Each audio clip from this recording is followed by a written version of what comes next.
Assalamualaikum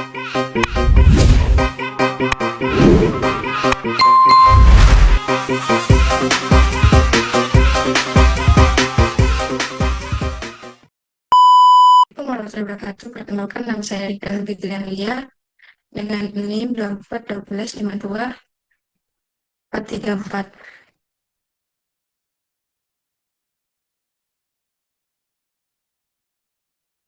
Di sini saya akan menjelaskan tentang apa itu lipid.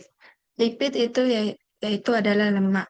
Secara bahasa merupakan lemak. Sedangkan kalau dilihat dari strukturnya, lipid merupakan senyawa trimester yang dibentuk dari senyawa gliserol dan berbagai asam karboksilat dan rantai panjang. Jadi lemak disusun dari dua jenis molekul, yaitu ada yang lebih kecil yaitu ada gliserol dan asam lemak, dan lipid merupakan zat hidrofobik yang sukar larut dalam air. Pada umumnya lemak dan minyak tidak larut dalam air tetapi sedikit larut dalam alkohol dan larut sempurna dalam pelarut organik seperti ether, kloroform, aseton, dan serta pelarut nonpolar lainnya.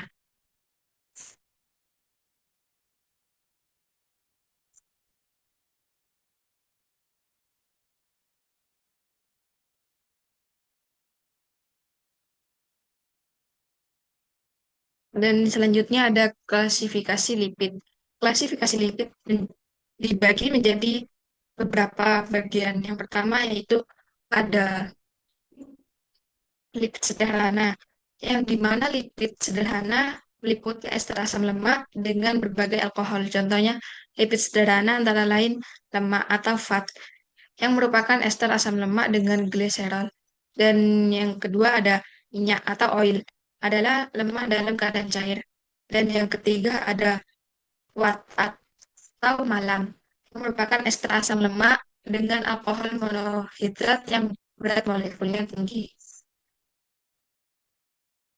Dan yang kedua ada lipid kompleks, yang dimana berbeda dengan lipid sederhana, lipid komplikasi merupakan ester asam lemak yang mengandung gugus-gugus selain alkohol dan asam lemak. Contohnya seperti glikolipid yang mengandung asam lemak, sifongyesin, dan karbohidrat.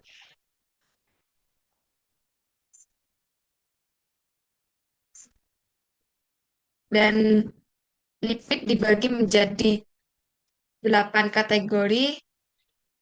Yang pertama yaitu ada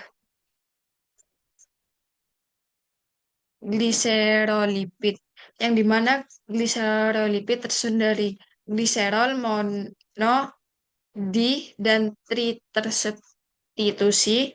Yang paling dikenal adalah triester asam lemak gliserol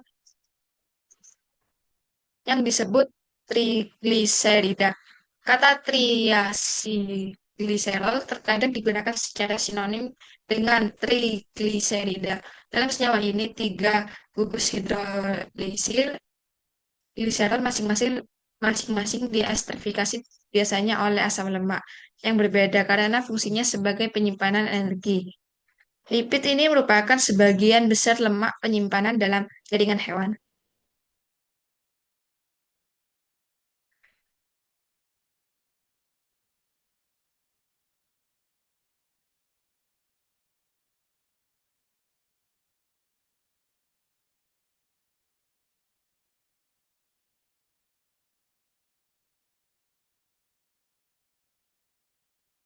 Dan yang kedua ada gliserofosfolipid yang biasanya disebut sebagai fosfolipid dan juga diklasifikasikan sebagai fosfolipid. Terdapat di mana-mana di alam dan merupakan komponen kunci dan lapisan lipid sel, serta terlibat dalam metabolisme pensinyalan sel, jaringan saraf termasuk otak. Mengandung gliserofosfolipid dalam jumlah yang relatif tinggi dan perubahan komposisinya telah dikaitkan dengan berbagai gangguan neurologis. Gliserofosfolipid dapat dibagi menjadi beberapa kelas yang berbeda berdasarkan sifat gugus kepala polar pada posisi SN3 dari tulang punggung gliserol pada eukariota dan eubakteri atau posisi SN1 pada kasus Helicobacter. Contoh gliserofosfolipid yang ditemukan pada membran biologis fosfatidikolin yang juga dikenal sebagai PC, GPCHO atau lecithin.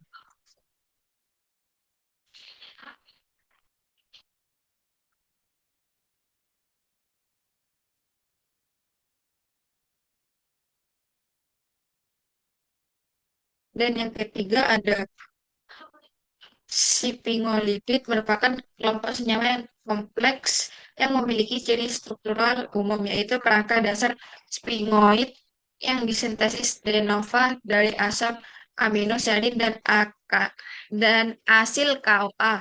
Asam lemak rantai panjang kemudian diubah menjadi piramida fosfosphingolipid, glikosifolipid, dan senyawa lainnya.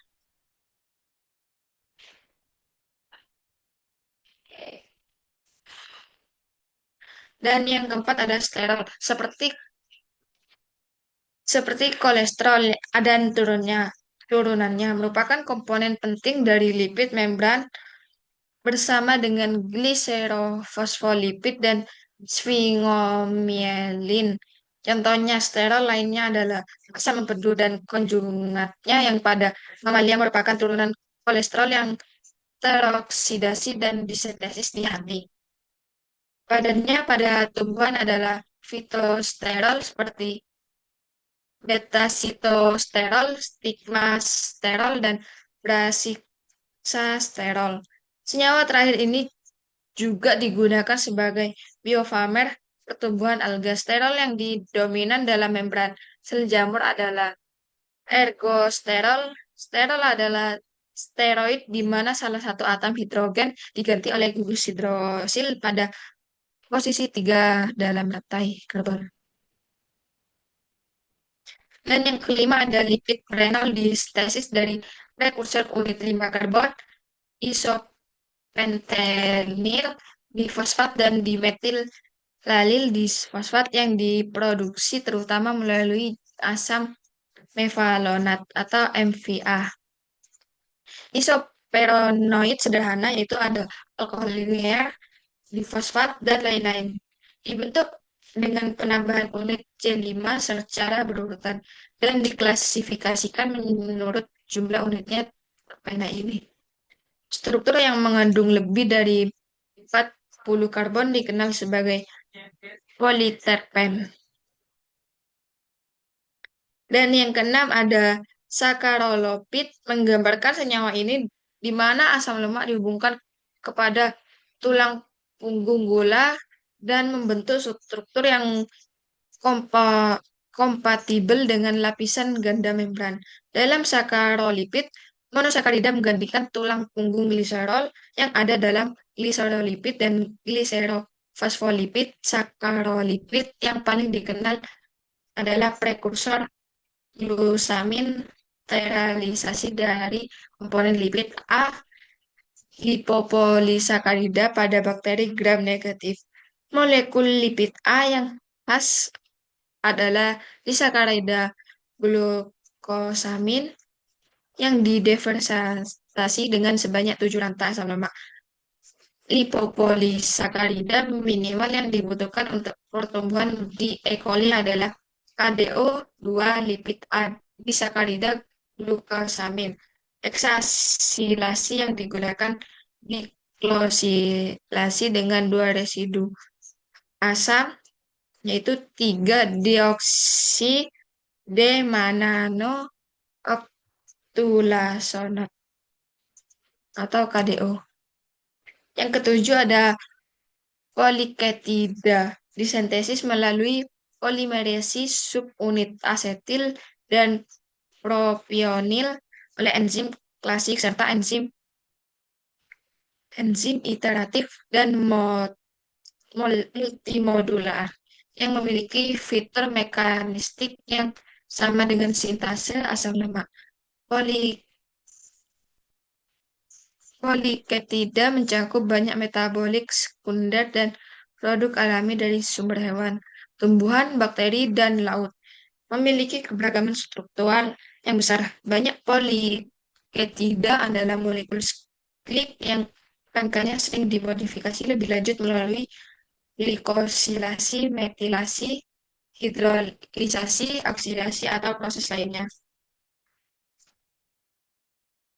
Banyak agen antimikroba, antiparasit, dan anti kanker yang umumnya digunakan adalah poliketida atau turunan poliketida, seperti eritromisin, tetralisin, avermectin, dan epitolin antitumor.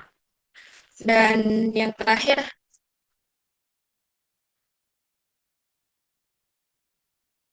yang kedelapan ada asil lemak. Asil lemak umumnya untuk menggambarkan asam lemak, konjugat, dan turunannya adalah kelompok molekul yang beragam yang disintesis dengan perpanjangan rantai primer asetil atau CoA dengan gugus malonil CoA atau metil malonil CoA. Dalam proses yang disebut sintesis asam lemak, mereka terbuat dari rantai hidrokarbon yang diakhiri dengan gugus asam karboksilat. Susunan ini memberikan molekul tersebut ujung polar hidrofilik dan ujung nonpolar hidrofobik yang tidak larut dalam air.